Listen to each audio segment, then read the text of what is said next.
Hey, Joy Squad. Hi, guys. Hey, everybody. Who is the giraffe in the clearing you are in right now? And what would it take for your name to be that name? Hey, we're going to get into it today. It's going to be an awesome show. You know what time it is. Let's dance. Let's dance. Dance. Good morning, squad. Welcome back to It Starts With Joy Live. This joy I have, I can't keep it to myself. This smile is the result of doing the work to get right here. The fastest cars at the Indy, they don't win because they're pushing the hardest. They win because the driver knows exactly when to lift, when to pit, when to pace. The only voice I hear in this headset is my own, telling me to push harder. Exactly, because the fear engine is too loud. The fear engine burns really hot, and the fuel is costing us every mile. If I'm not pouring into me so that I can show up as me, not just surviving, what did I want? Not what people think I should want. There's so much more in store for you. I'm almost feeling emotional just watching amazing guests and all the wisdom that they share. Rev up your engines. The fear engine does not have a destination. Its whole job is to keep you driving. But the joy engine is so different. Joy Squad, we are taking a joy ride. So you know what time it is. Let's keep dancing, squad. Woohoo! Rev up your engines. Rev it up, squad. Good morning. Good morning. Good morning. Good morning, everybody. It is Sheryl Raphael Whitaker, and welcome to It Starts With Joy Live. We are at episode number 19. I cannot believe it. I am so happy that you're here. And we are in cycle 5, week 3. So that is the Joy Committed. And the hook for today is Be the Tall One, inspired by my incredible guest. And we're going to talk about him in a second. But last week with Fred, we let the quiet intention out. And this week, the leader sitting across from me is going to teach us what it takes to stand a little bit taller than a noise. He's been doing it for over 20 years, quietly and on purpose. So stay close. Beatrice and Atlas, they're going to spend a little bit of time with us today. Your JoyShift is coming. And hey, Beatrice, girl, she's been whispering, don't be the tall one. The herd will resent you. Sit down. Be a cheetah. And a giraffe tomorrow. She's been saying that to me for a long time. Stay small. But hey, today, again, like every single week, I am politely thanking her, and I'm going to stand tall with my guest anyway. So let me take a look. Hey, Dwayne, good morning. Thank you. He's the first one in the chat. If you're out there supporting us today, let us know you're here, and start thinking right now, because you know, of course, that your homework is coming. Think about who is the giraffe. Who is the what? Okay. I'm going to be saying the word giraffe all day, all show. So I better get this word right. Who is the giraffe in your clearing? The person at your work, you, your family. Who stands a little bit taller? Who stands a little bit taller? Shout it out. Hey, Michelle, good to see you. And hi, Carrie. Good. Oh, whoever 6LCAJ is, thank you so much. Thank you, everyone. Thank you, squad, for lighting up the chat this morning. We really appreciate you. So, as a reminder, It Starts With Joy Live. We've got It Starts With Joy.live. That is the app. We are a happy card-bearing member of the Mornings in the Lab Network, where we have live conversation. Mornings in the Lab with Keith, John, and Friends is happening every single morning at 8 a.m. We got Matt Ruffy, who has Kindness Rising at 7:30 in the morning. And we have a whole host of other shows that are coming in. It seems like every day now there's a new show coming on the network. So engage with me here and with us here at It Starts With Joy Live, and also with the whole entire network. We're having live conversations. In the world of AI disruption, you want to know what's real? That's where it's at. That's where it's at. All right, Beatrice, Atlas, give us a quick hello.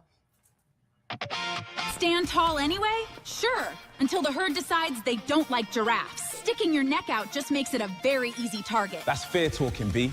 The herd is already loud. Standing tall isn't about being a target. It's about seeing the horizon. The horizon is full of predators. If you look at year 10, year 1 will absolutely eat you alive. Or you spot the danger early. Joy isn't ignoring the clearing. It's leading from a place that flat out refuses to shrink. Let's see how the Joy Squad handles the altitude today. Keep your eyes open, Sheryl. The floor is all yours. Yeah, we can handle it, Beatrice. Thank you. We got the altitude just fine. And the view is just awesome from up here.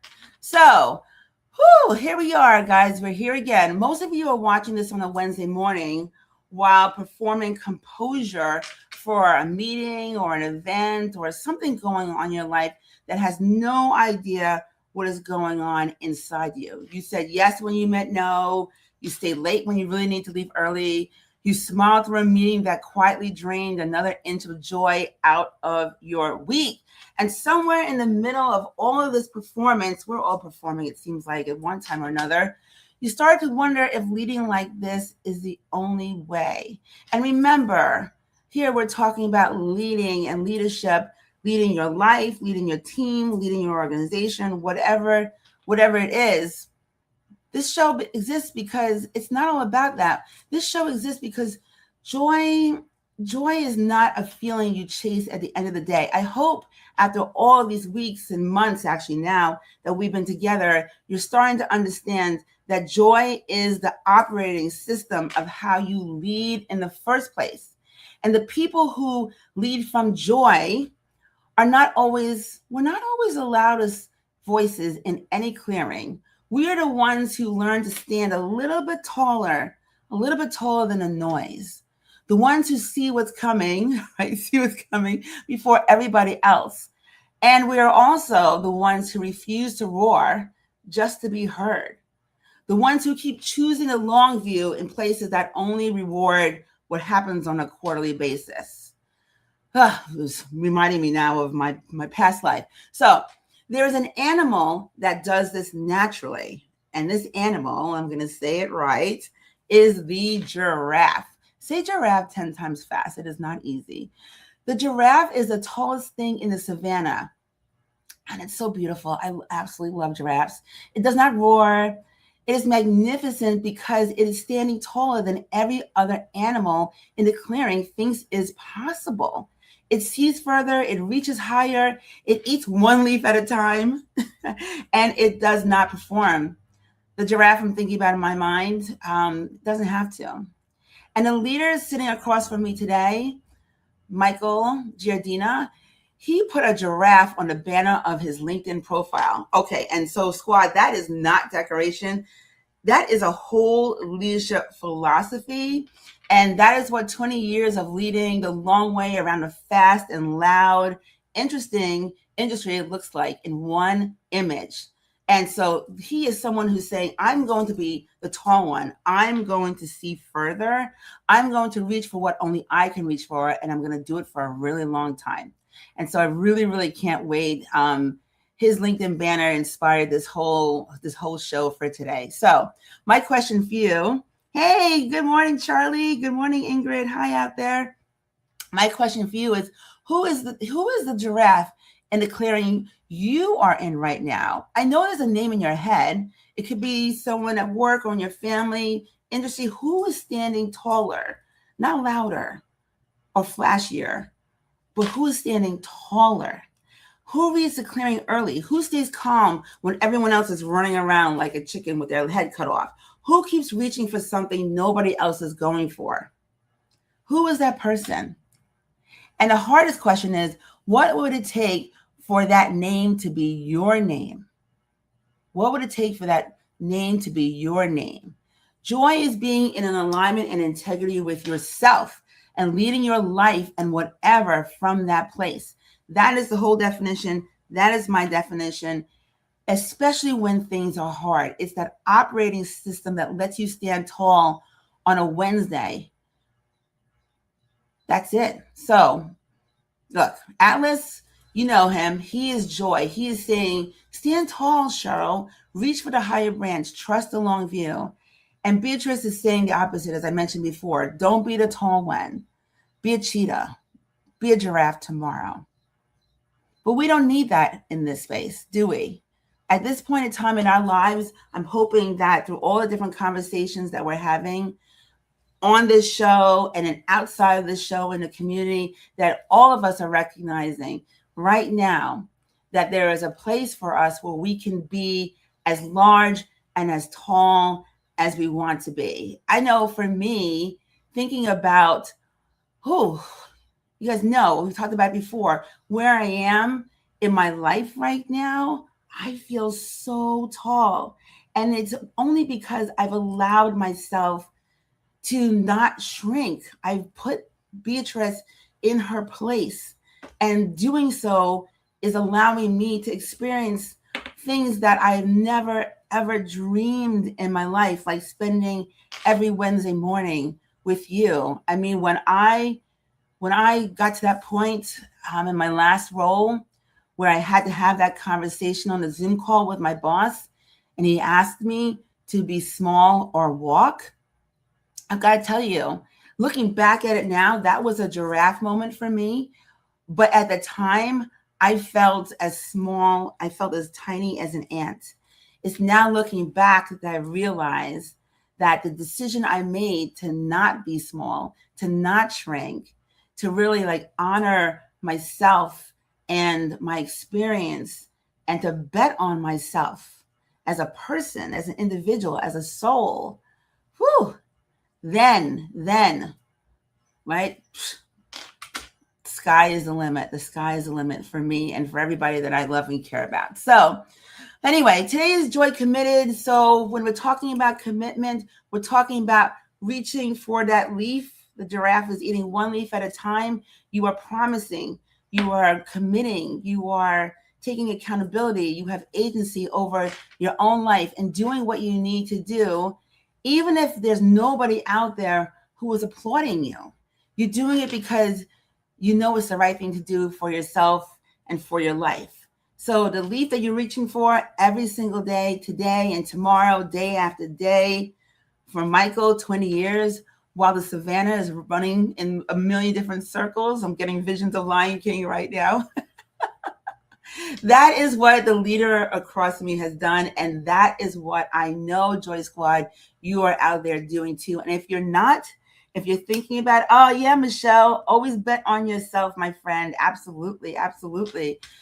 Yeah, I hope that if you are not in that place, if you're feeling like that ant and you want to be the giraffe, I really, really hope that today inspires you, because fear lost, join one, stand tall, and the clearing is the clearing. All right, so we are now going to transition into what I mentioned this last week, that we were talking about Here's the Thing. And Here's the Thing was my segment that gets all into like what's going on out there in the news and stuff, and what is hot and relevant for today. And then over and over, I started to feel like it was just a second monologue. And so we're going to be changing up that section and playing out with it. The feedback I got last week from doing these little Joybeats was really, really great. So we're going to do that again. And then again, I would love everybody's feedback as to whether or not it is working for you. So the first Joybeat that I want to talk about is, and Dwayne, I don't know if you're still out there. Oh, Michelle, the leaf that you're reaching for. I like that show.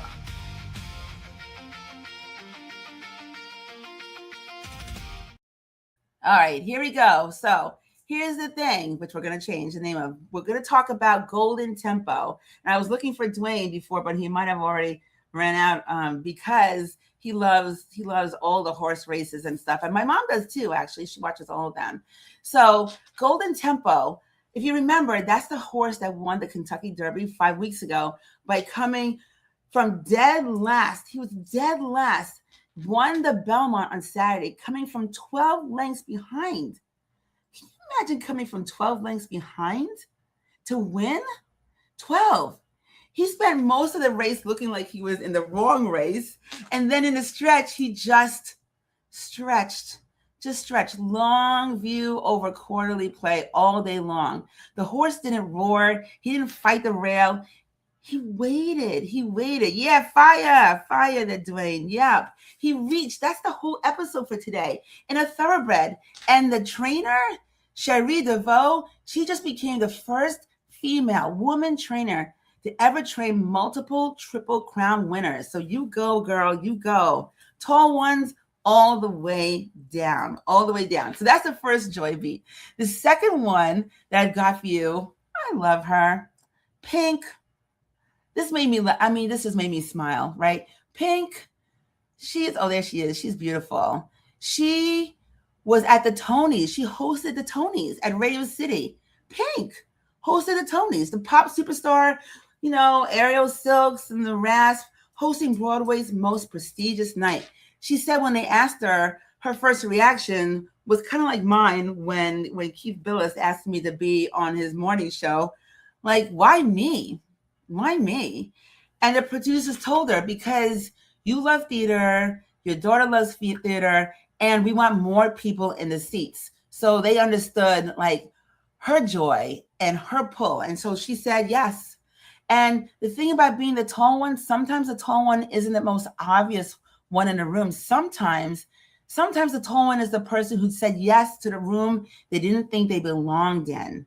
And that is me. Oh, and Ingrid said, and she killed it. She killed it. And I saw someone else there. Hi, Stefan. Good to see you. And hi, Ange. Hi, Angie. Good to be here. Saying hi to you and Mom. All right. And this last one. Okay. So I asked you guys, for you in the squad to be the ones to share your joy beats with me, something that you think is awesome. And so Sharon, my sister Sharon, sent this one in. She had no idea that this was going to end up being one of Joy Beats, but I watched this thing about 10 times. And so I asked Mildred if she could run a few. This is the final Joy Beat for the day, just because it made me smile. Okay, Mildred, go ahead. You can play it. You didn't take the meat out of the freezer. Of course I didn't, because we're going out for dinner. Hey. Yeah, come on. I had no fucking idea she asked me for the meat. I totally forgot about it. And guess where we're going? To the corner to get Clams Casino, French onion soup, and the New York strip. Your favorite. Where else? Psychology 101. I did that because I have no idea where she wants to eat, and that way she gives me the answer. All right, go put your jacket on. There was no meat in the freezer. Baby, you didn't take the I can't tell. I think it might have froze. But the best part of that for me is she whispers, there's no meat in the freezer. And then she gets this really, really wicked type of Beatrice smile. And it's just oh my God, it is hysterical. We'll put the link for that. And so, yeah, I know. I just laughing. Oh my God, it's just so funny. I seriously cannot stop watching that. It is awesome. So who's outsmarting who there? I don't know. I think little wifey Pooh, she was the tall one in that situation. Okay, so finally, I'm super, super excited. It is time to bring out Mr. Michael Giardina. He's been waiting patiently in the green room. He is the one, the giraffe on his LinkedIn banner, inspired all of it for today. Zola, let's bring out my brother, Michael Giardina. When you're spending your life turning around struggling brands, the immediate problems are blinding. You have to learn how to see past the noise. For 20 years, today's guest has navigated the intense pressure of global marketing. He's found success by stepping back and changing his perspective. Michael Giardina leads from Brooklyn with his eyes on the horizon. He uses the giraffe symbol to remind himself to stand taller. He's built his expertise at places like Heineken USA and the Topps Company. That kind of impact only compounds over time. His secret is a simple 4-part philosophy. He chooses to think big, change perspective, strive for excellence, and simplify. Today, he's the Vice President of Marketing for Mixable Spirits. He steers a $700 million portfolio at William Grant & Sons. His focus is on Hendrick's Gin and Milagro Tequila. He guides an 11-person team through a demanding industry. The titles are impressive, but his true power is his daily practice. He simply refuses to compromise on his core value. True leadership means having the courage to simplify. He's learned how to set firm boundaries and make aligned decisions. Watch how lifting your gaze changes the steps you take today. You'll discover how standing a little taller reveals the path forward. It's time to welcome Michael to the stage. Sheryl, the floor is yours.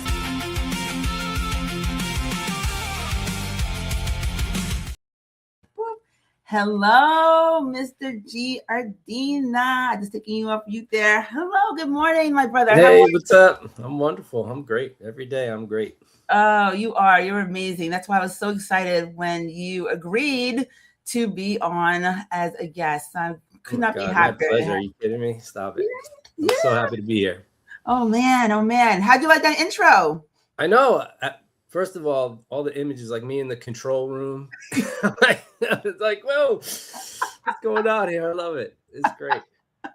Oh, that's so cool. That's so cool. So, and I mentioned before, like, dude, I was so ridiculously inspired by your LinkedIn banner. Who would think that I know when you posted that, you probably weren't thinking someday someone's think I'd be here talking about giraffes. That's for sure. I know.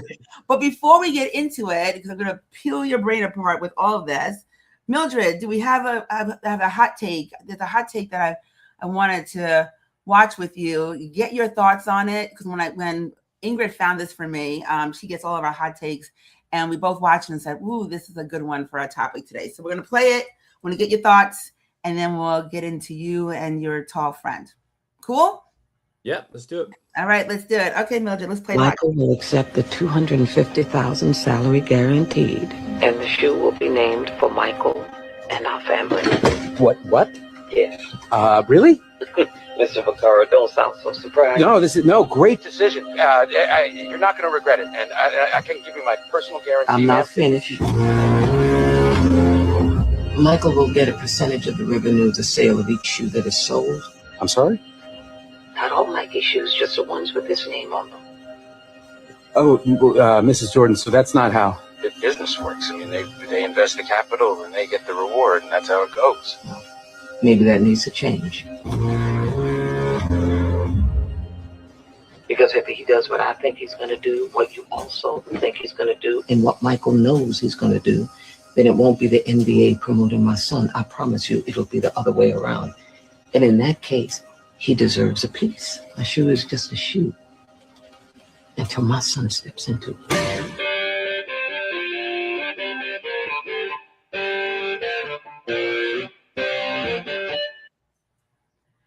Woo! I get that. I all on my head every time I watch that. What does that bring to mind for you? Confidence, man. I mean, the confidence to step out there. It's funny. It made me think of certain times in my career, but I didn't even realize I was doing it.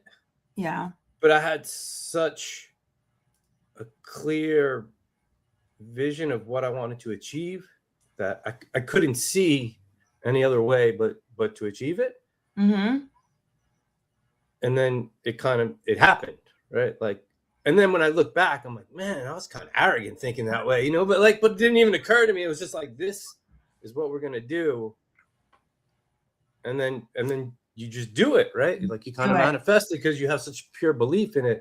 You don't see another option. And it doesn't mean you didn't have setbacks. It doesn't mean things didn't go exactly as you written them down, but you do it. And that's what I saw when I saw that, like just the pure confidence. And sometimes throwing that ambitious big thing out there and making it public, you remove the choices of failure. That again doesn't mean you're gonna hit 1,000 the whole way through, right? But I love it. I love throw something out there and give yourself no option but to succeed. And if you believe it, you'll figure it out. Yeah.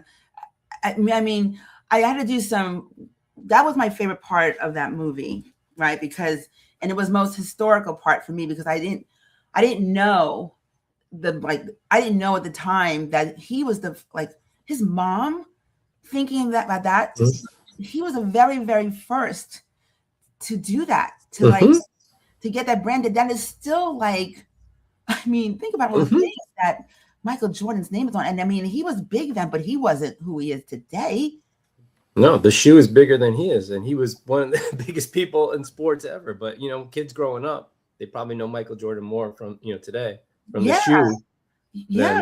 Than, Yeah, exactly. And so what was your Michael Jordan moment? Because I remember, Michael, you and I, we have known each other for a very, very long time. And I remember when you were first getting yourself out there, you did do some unconventional, you did do some Nike, the shoe things. What was the craziest thing that you've ever done that paid off? That you look back, as you said, and I'm like, shit, I was arrogant, but damn, it worked. Yeah, man, it's an interesting question because I don't know if I view it as crazy, quite honestly, but I've always, my entire career, my entire life, not even in my career, I've always tried to do things that are not the typical route. Whether to stand out, to push myself, to challenge, to gain, just to be different, to gain different things, to come out of different ways. I try to build that into my philosophy for everything I do. You know, being in marketing too, like being distinctive is kind of central to how you build a brand, and maybe there's some of that in there. But so I've always tried to approach it that way, right? Like, you know, when I first graduated, and it was during the .com boom, graduated college, and you know, all my friends were just getting jobs and getting paid a lot of money. Money was getting thrown around. Yeah. And I, you know, I went to Europe for a year. And, you know, I didn't go to backpack. I went to live, right? And you know, I brought a little bit of money with me, but I didn't know anybody in Europe. I didn't know where. You know, I knew I was going to Prague, but I didn't know. I just landed, right? And like, let's figure this out. And let me see if I can establish a life and survive, essentially, you know, and I did, and I didn't do that. Yes, of course, it was great. I get to see Europe, and that was in the background. But the main reason I did that was I wanted to gain experience in a different way. And maybe there is arrogance to this, where I thought, like, you know, the job market will be there. It'll wait for me, right? Like I could come back, but I wanted to just try to do something different and gain a different, and push myself in a different way, right? And that's a small example. So I've tried to do that throughout my life. And what I've realized is, as you get more responsibility, I was going to say get older, but that's not necessarily it. As you know, as you make more money, as you have more people relying on you, whether it's your family, your kids, mortgage, whatever, everybody has something. Right. It gets harder and harder to be non-traditional, because there's more at stake, and the system doesn't. And I use the system as, like, I don't know, I don't want to sound like a conspiracy theorist here, so I'm not, but like the system is designed for you to conform. Oh, 1,000%. Yeah. So it gets harder and harder to push outside of the system because you have more at stake. But if you want to be better than good, I was going to say mediocre, but better than good, you have to break out of the system.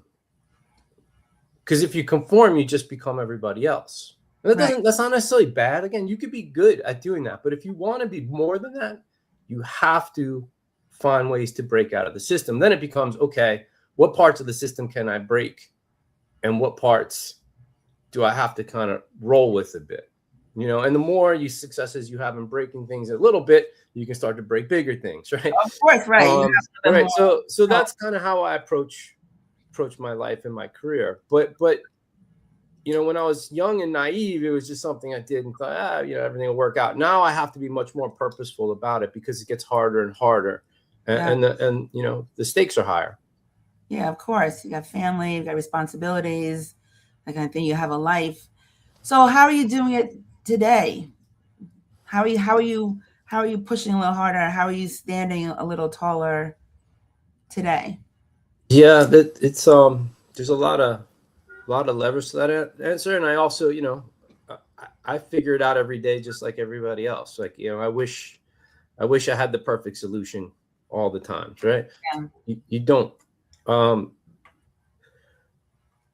There's a part of it where, you know, as a leader, you're building a team. You can't do anything without your team, right? So building your team the right way, enabling them, letting them take the responsibilities that allow you to push yourself and further, right? Because if you're bogged down on the stuff that you've always done, you're not growing and you're not developing, and you're not stepping outside of the lines at all. You have to kind of understand when you're pushing the boundaries.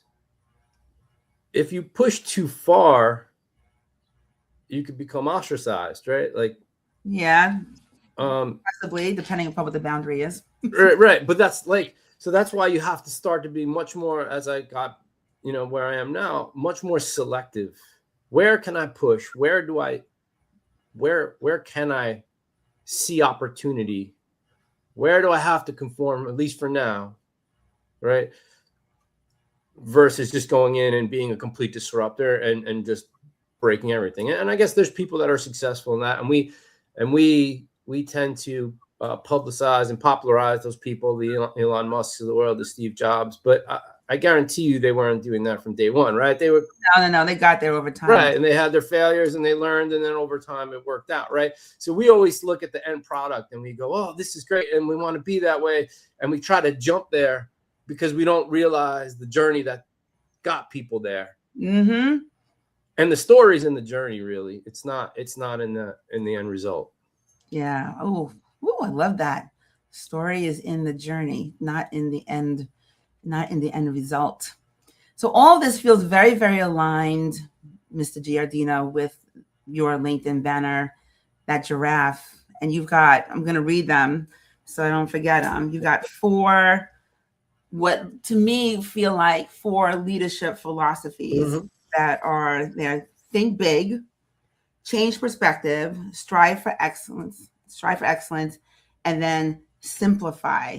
And I want to, and by the way, you're getting a lot of love right now. Thank you. But Dwayne was saying Brother Michael, and he wasn't talking about Michael Jordan. He was like, fire. What's up, Dwayne? How are you? Fire. We got Leah. Oh my, the Alliance. So Mo is out there calling out the Alliance, which is a fake male bonding thing that some of my friends like to do. But he does say, throw yourself out there and give yourself no option but to succeed. And Michelle is saying, I think we have to be intentional about the timing and how we push. And also Stephen Davis. Yeah. And Stephen is really tall. Stephen is 6'7". So he said he had to learn it's great to be tall. Target, we should not apologize. Yeah, spoken like a 6'7" man. Spoken like a 6'7" man. So thinking big, like, is that related to what you were saying before? Like, how? Talk to us about what does that mean for you in your own world? I mean, yeah, absolutely. I mean, if you don't think big, if you're not trying to push beyond, let me frame it this way. People, we put limits on ourselves in every aspect of life. And most people, like the human beings, are designed to look for comfort, right?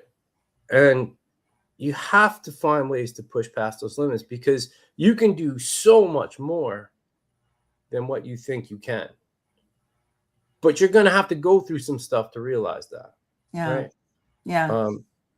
So, you know, and I've learned that, you know, I've always been in competitive sports. You know, I like to do combat sports a lot. So like that I really learned that in like when I used to compete, and, you know, I was scared as hell.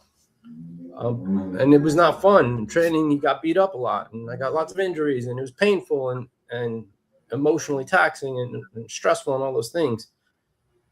But you push through it, and you become a stronger person for it, right? So we have to find, that's me. You have to find those things that are going to actually make you uncomfortable. And it's such a cliche. People talk about make me uncomfortable. I want to feel uncomfortable.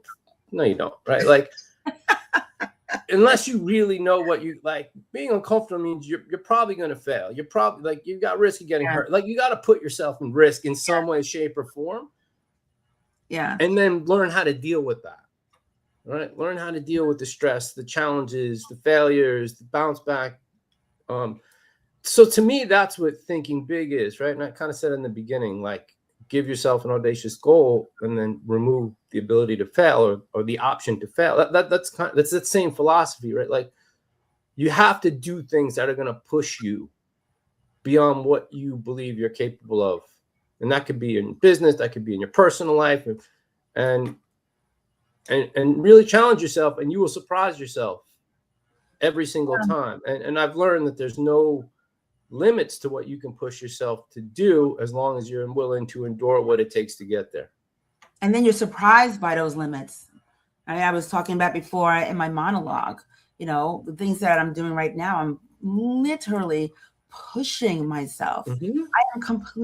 I'm floating way, way beyond my comfort zone right now. But then you're amazed on the other end as you're doing it. You're like, oh shit, look, I'm doing it. Yeah. And then it stops becoming surprising. And then you focus on, it never stops becoming challenging. Right. But it stops becoming surprising. You start to expect it, but then you still got to figure out how to do it and how to push yourself there. Yeah. Yeah. And you and I were having a conversation backstage in the green room, the virtual green room, about I want you to share with everybody, like, because you talked about jujitsu and your morning routine has inspired me to get off my ass and get down to my Peloton when I really rather just sleep another, 10 minutes before I start my day. Can you just share, where does that come from? Like, share what you told me. And then fighting sports have always been a part of my life since I was a kid. I've always been an athlete in some way, shape, or form. So it goes beyond like just physical, well-being. For me, it's a mental thing. It's almost a spiritual thing.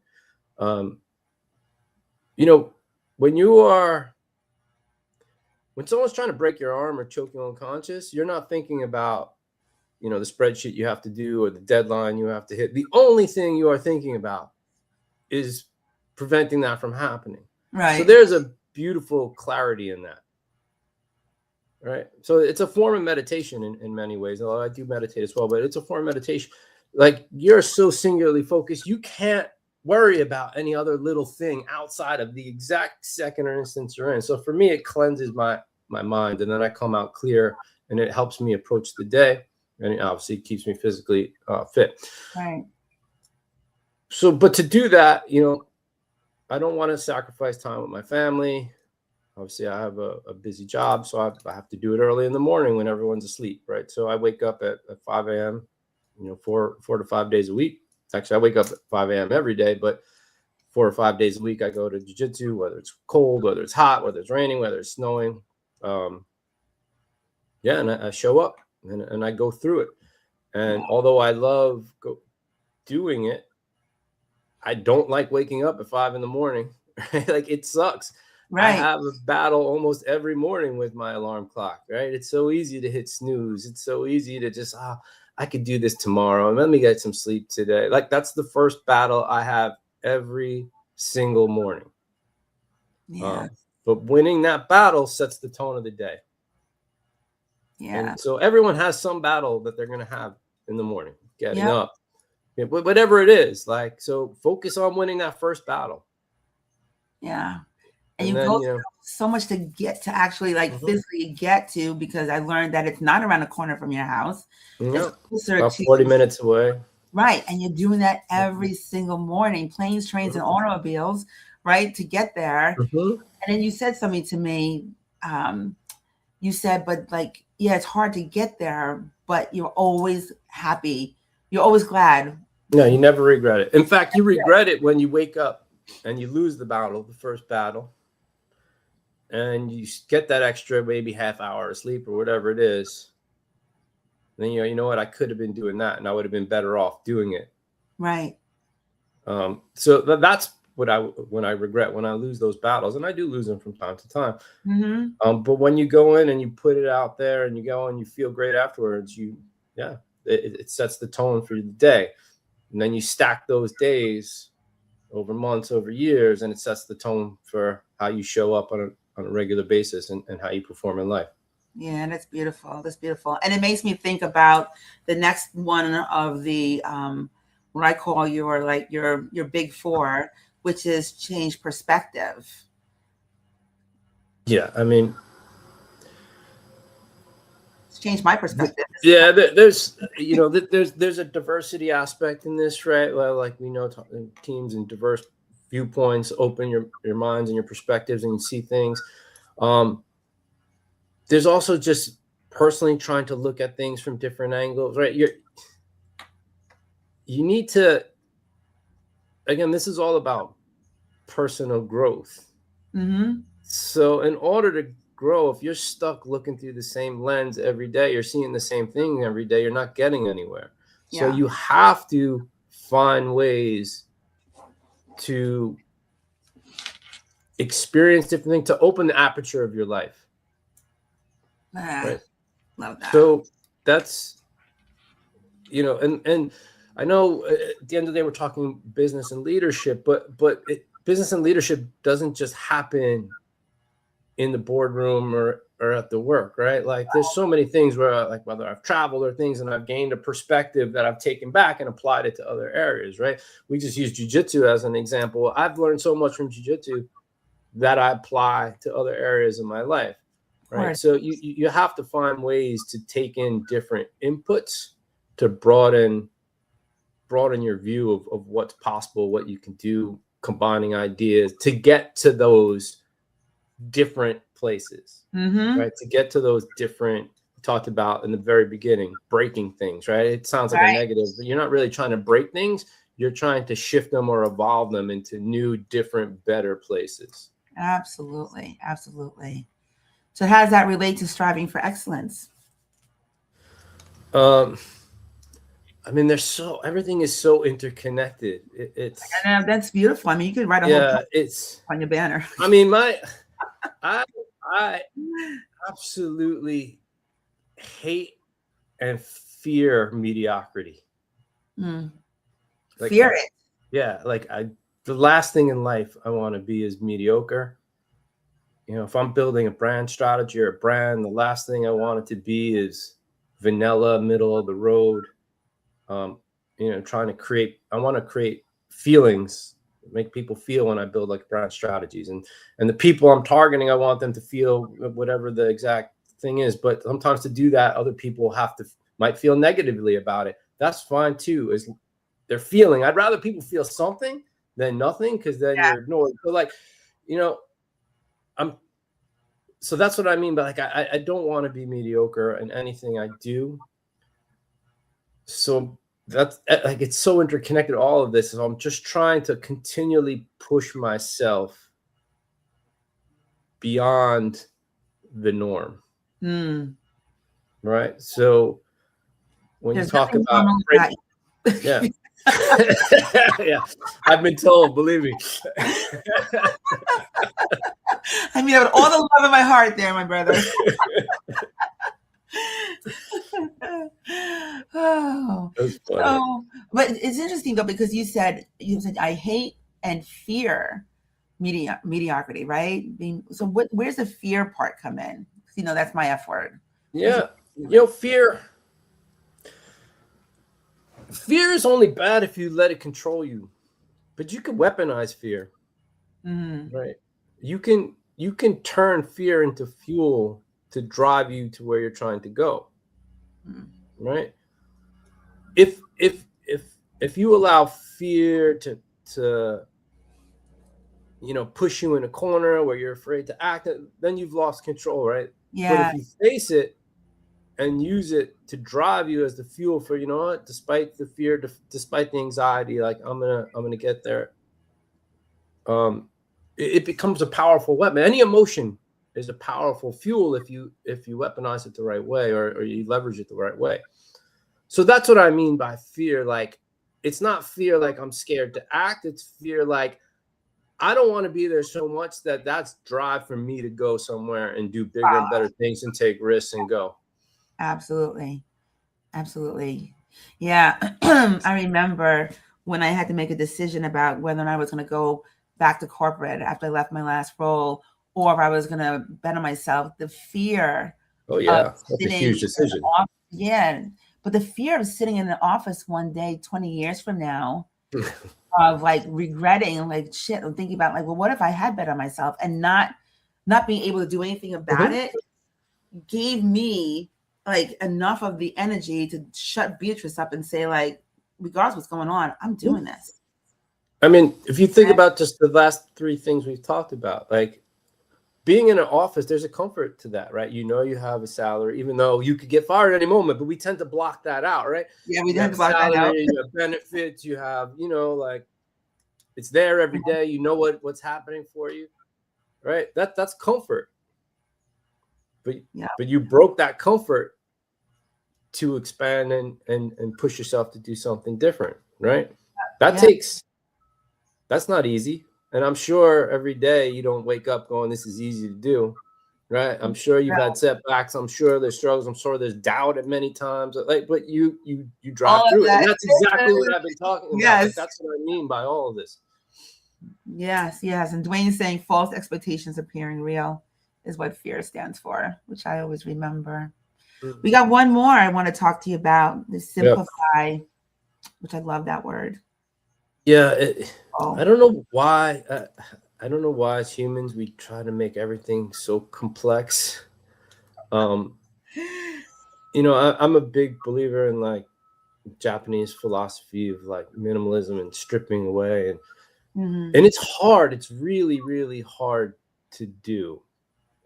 But to me, when you can get like the layers of things just confuse and cloud what you're trying to achieve or the point, if you can strip away and get to the core of whatever that thing is you're trying to do, that will give you the clarity of the direction you need to do it.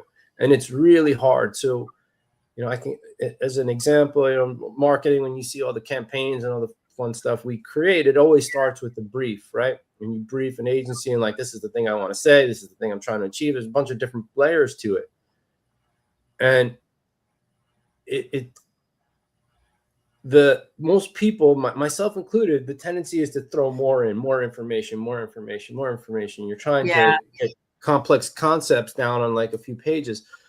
So I always go through exercise when I'm done writing, like, what can I pull out of this? What can I take away? What can I strip down? And I do that with almost everything to try to just get to the clear main thing you're trying to do. Yeah. Because that's your compass, and it'll drive better outputs.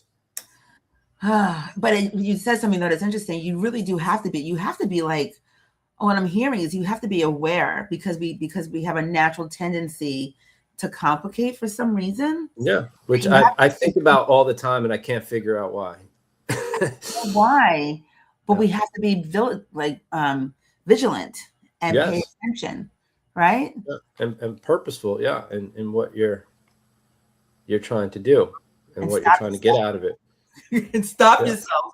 It's really hard. It's really, really hard to do, but it's a good discipline to train yourself into. Yeah, absolutely. So the last thing, and I cannot believe we are. I know this went fast. I can talk all day. Well, I can talk to you all day, my love. I can. But I want us to get to the giraffe in our last couple of minutes together, because all of this is like, these are strong leadership principles, and it's they from where I sit, it feels like they're not just principles for your leadership, but also for how you live your life, Michael. So like, why the giraffe? Like, so it was, to me, when I saw that image, it was less about the giraffe specifically and more about the vision of it being above the clouds. So the clouds to me represented the kind of daily chaos that we all go through, right? When you're working in a job and you have, especially at a higher level of leadership position, there's a million things hitting you. There's so much stimulus hitting you on a regular basis from your teams, from all the challenges you have. And you have these big things you have to think about, but all the little tactical things are hitting you at a regular basis. And if you can't rise above that, it's going to be extremely challenging to do a lot of what I'm talking about. So that was part of it, just getting above the noise so you can have the clarity to create the visions and the directions and the strategies that you need to go where you're trying to go. It spoke to me about, and then that leads to the perspective piece, and the diverse perspectives. Like if you're in the middle of the storm, you can only see the storm, right? So when you get above it, that's when you can start to see the different angles and the different positions. So you need that to get that kind of diverse perspective. And And same thing with simplicity, right? Like, how are you going to simplify when you're getting bombarded with everything? Like, you're kind of in survival mode, and you're just trying to deal with whatever's right in front of you, and then the next thing happens, and the next thing happens. So there's no way to do that. So you have to get into that clear space to see the kind of core thing you're trying to do, and then all that fuels into growth and development and challenging and all that. And then, you know, the last piece, which we didn't really touch on, is act. All of that is useless if you don't do anything with it. Yeah. I mean, that's why we're talking about being committed today. Joy committed. It's like you have to act. Yeah. And then learn, because everything you planned out is not going to go the way you planned it out. And you could sit there planning forever, but you got to throw stuff out there and get the feedback and then adapt. Yeah. And that's kind of my philosophy. Dude, you have no idea. You're like breaking me wide open right now, because your reason for the giraffe, the clouds, and the sky is my philosophy for joy. And you and I we've never had this conversation. But I'm like literally listening to you and fighting back tears, because it's like I'm having an out of body experience, because so seriously, shit, you're not, because I think about joy that way, that, you know, happiness, sadness, like all those different emotions, they're the weather. Yes, 100%. Right, they're the clouds. The sky is always there. The sky, the sun, it's above it. That's joy. And so to hear you talk about it in that way, it's like, holy shit, I just could not have like written it. But yeah, that's why. I mean, if you want to even go a level deeper, that sky that you just mentioned in that way is your true self. Yes. And anxiety, all the emotions you feel in every day, the positives and the negatives, can throw you in different directions. And especially the negatives, like anxiety and stuff, you know, that will make you kind of close up more. And we use the word fear and things like that. So it really is about, I don't like to use the word controlling your emotions, because that insinuates like not feeling, and that's not right. Like your emotions are your emotions. You're going to feel them. You should be allowed to feel them. Yeah. But it's when your emotions control you and control how you react versus you controlling how you react to your emotions, if that makes sense, right? That's the difference, right? And so I think we all need to try to, and this is when you start to get into like more meditation philosophy and things like that, but we need to try to be our true selves. And if you're your true self all the time, you know, life will take care of itself. Dude, I love you inside and out, my friend. And look, all even kindness rising. Matt, hi Matt, giving you love too. I cannot think of a better place for us to end and to start a conversation. Well, thank you so much. I can't wait. I know we'll be at a dinner table or holiday, and we'll keep picking it up. Yes, we absolutely will. I cannot thank you enough. No, thank you, Sheryl. I appreciate it. You are absolutely humbled to be here. Thank you. Where can people find you if they want to check out that giraffe? Go on LinkedIn, MJ Giardina. LinkedIn is probably the best place. And yeah, hit me up. I'll respond. All right. Thank you, Michael. I hope you come back. I love you. I'll come back anytime you need me or want me. I appreciate it. I'll talk to you soon. Have a great day. See you soon. Have a great day, everyone. Thank you. Bye-bye. Have a good one. Oh, my goodness. Look, squad. I knew that Michael was going to be exceptional, but wow. I'm going to be thinking about our conversation for a long time, especially we talk a lot on in the nation about Keithos, about and John, about the snooze button and getting after it and like doing the hard things. And it is really, really hard sometimes to push yourself past that comfort zone. But wow. And I'm just making sure to see everybody out there. Hey, Carrie, thanks for being here. Yeah. And you guys, well, thanks and squad for all the love in that conversation and mostly to Michael. So guys, we We are rolling. I'm looking at the time here, but I just could not stop. I couldn't stop that conversation. It was just way too good. So thank you again, Michael. So you've got homework. We got homework for your joy shift. And we always do 3 steps. So this should be really, really simple for you. We're going to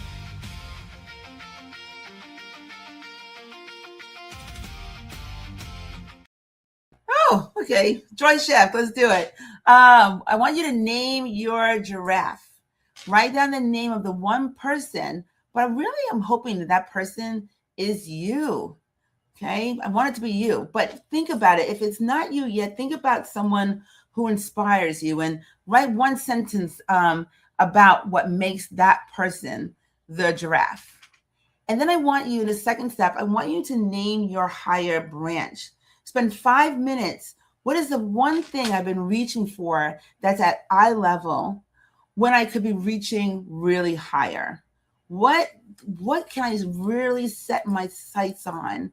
And maybe even, it might even scare me.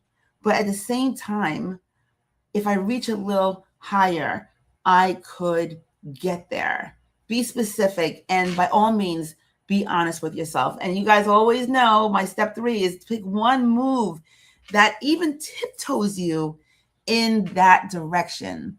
If it's a meeting that you need to arrange, if it's a phone call that you need to make, if it's a boundary that you need to hold, if it's something that you need to simplify in your life, we're not talking about a whole rebrand of who you are, but it's just about moving in that direction, moving and stretching yourself just a little bit higher, because fear says, stay at eye level.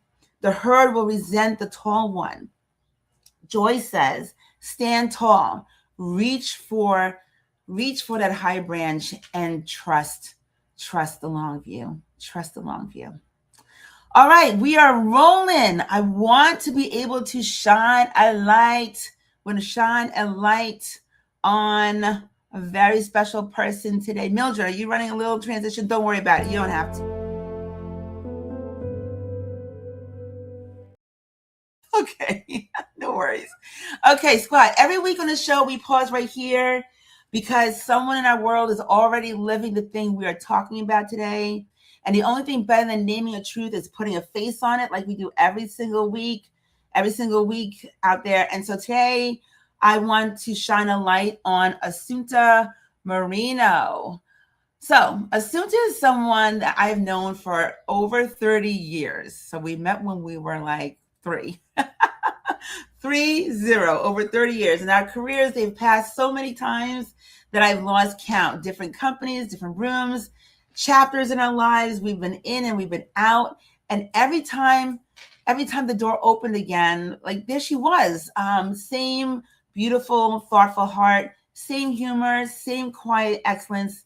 And today she does extraordinary work at AM Best in a field that demands precision and credibility, and she brings both every single day.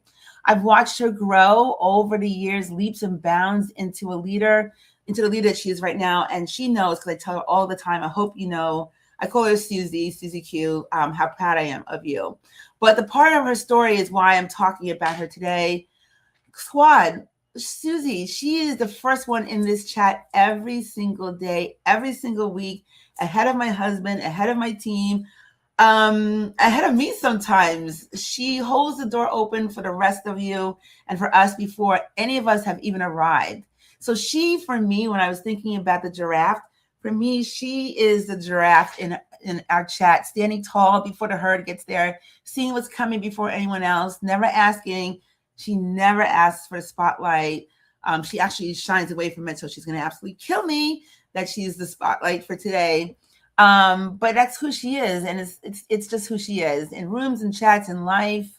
There's me with hair, me without hair. So that's how long I've known Susie. But she is a deeply, deeply kind soul who spent so many years, 30 years, being the person who shows up early, stays late, and she has never once made it about herself. As a matter of fact, she is not here on the show this morning for the next 3 weeks. She is doing stuff for work that's keeping her from being here.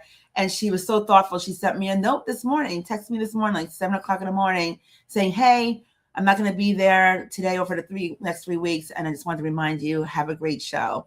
So, I mean, Susie, I see you. We all see you.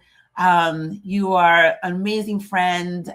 Your kindness is in every single solitary nook and cranny of your life. And today is about being tall. And you are one of the tallest in my life. So I just want to let you know that I thank you and I love you for being an absolutely amazing friend. And so this is about you too, this next part. So shine a light on Susie, but she's also inspired this. Starting next month, we are opening Shine a Light to a brand new chapter, and that's the fur babies of the Joy Squad. Your dogs, your cats, your fish, birds, you swear understand English. I want you to send me pictures. Send me pictures and a name and a sentence as to why they bring you joy. And we're going to feature them, because if anybody in this community understands what the tall ones in our lives sometimes they walk on 4 legs. I know mine, Bella, she does. And the reason why I'm announcing this today on Susie's Shine a Light is because she has 2 of the most beloved fur babies any of us could have met, although I'm allergic to them. And Stavali and Stray Cat. Stavali just crossed over the Rainbow Bridge only a few weeks ago. And I cannot let this segment end without saying his name out loud on this stage, on this show, because Susie's shown up every week. Stavali was very loved. He was loved by you, Susie, fiercely. And then there's Stray Cat, who was also loved in the same way. And so when we open the Fur Baby Shine a Light, the first photographs that are going to come up is going to be Stavali and Stray Cat. You guys, you get the first spot. So we love you, Assunta. Love you, Joy Squad, and hoping that that this Shine a Light will inspire you. And I'm hoping that you will all go out there and send me your fur babies. Send me your pictures. And Susie, send me yours first. I love all of you so, so much. So, Squad, we are rushing through here. This is it, episode 19. We are done. Cycle 3, Joy Committed. I want to really, really thank, before anyone, I want to just thank Michael Giardina for being here today and then just blessing us with such amazing, amazing wisdom and your light, thinking big, changing perspectives, striving for excellence, and then simplifying. It was just simply awesome. So thank you for that, and hope to have you come back standing tall and thinking through what joy looks like. It was just really, really cool. Squad, thank you for being here. Thank you so much for your ongoing support. 19 episodes in. It was really, really cool. And I want to give a special shout out to the team, the It Starts With Joy team. The network is growing. There is so much going on right now. And we are producing this show every single solitary week. And I know that we had other things going on, so this show was a little bit different, but just know that I absolutely love you. I appreciate you. And I stand tall every single week because of you. So I'm Sheryl Whitaker. This is It Starts With Joy Live. Find us every Monday. What did I say, Monday? Oh my God. Find us every Wednesday. Fear lost, joy won. Keep dancing, stand tall. I love you. Mwah. Bye.